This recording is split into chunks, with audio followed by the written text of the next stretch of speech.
দেখতে লাগবে না, লাগবে না। তাজা তাজা ইলিশ মাছ, ডিম, সাথে যদি ডিম থাকে তাহলে যে কি মজা! ইলিশ মাছ দিয়ে যদি চচ্চড়ি এই পেঁয়াজ দো পেঁয়াজি করে রান্না করে সেটা খেতে আমার এত ভালো লাগে।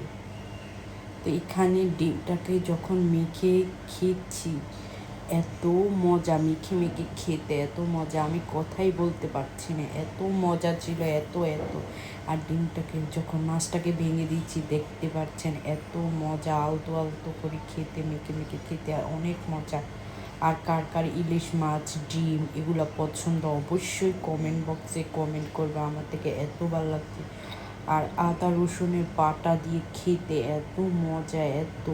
আমি ছোটো ছোটো করে মেখে মেখে খাচ্ছি। কার কার পছন্দ অবশ্যই বলবেন। আমার তো এখনও খেতে ইচ্ছে করছে ভিডিও এডিটিং করতে এসে। তাহলে আজ আসি, তোমরা সবাই দুপুরে কী খেয়েছো কমেন্ট বক্সে অবশ্যই বলবে।